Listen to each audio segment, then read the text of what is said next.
I think that things have improved tremendously, but I have a line that I've used for 30 or 40 years, and it's still true, particularly after 9/11. And that is that the community has to constantly be mobilizing, members of the community who, it's not only the ones that aren't mobilized, it's the ones that think they are. That is, you get a lot of people who say things like, I'm a good Muslim.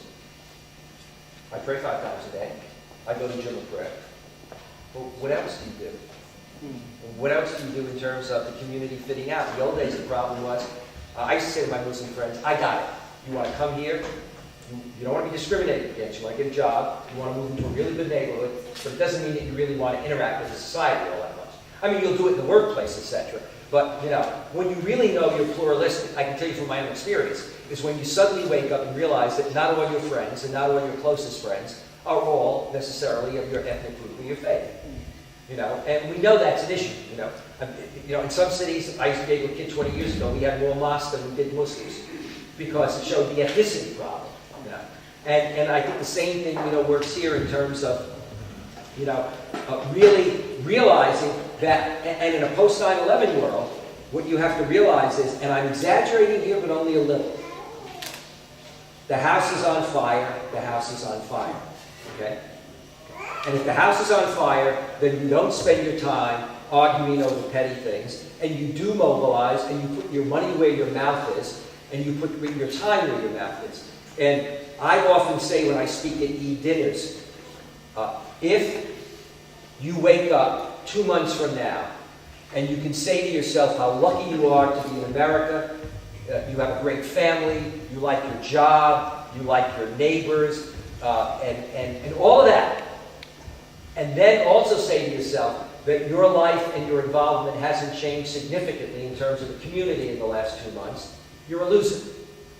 I did that in Chicago in a tremendous dramatic, I gave this talk where I was just lucky. You know, you raise the audience up, I did the whole thing, and then I just said, you're a loser, and put down the mic and sat down. And I was like, wow. You know, what I was trying to say is, you know, you just can't be self-satisfied.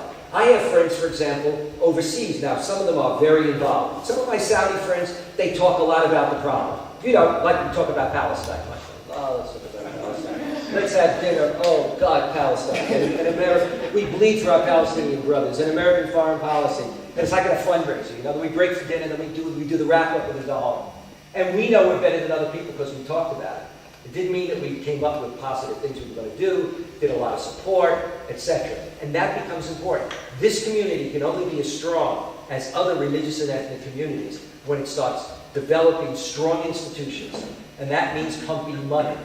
And pumping money not only when there's a crisis. And creating, don't say, in Saudi Arabia, I did a dinner for the Chamber of Commerce, and I told them there was only one other job I would take, that I would leave my center in a day, and that would be to run a Center for Jewish Studies.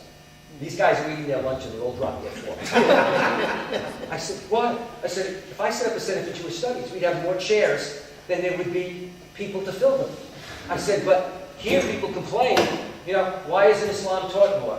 Why aren't there? I said, how many chairs do Muslims create? And when they create them, what do? They go to MIT and create something in science, or, you know, business at Georgetown. I don't want to exaggerate here, we've got to be a little careful with the Hariri donation. But the reality of it is, it's the community that can assure their visibility. You know, the South Asian Indian community creates positions around the country to have South Asia represented.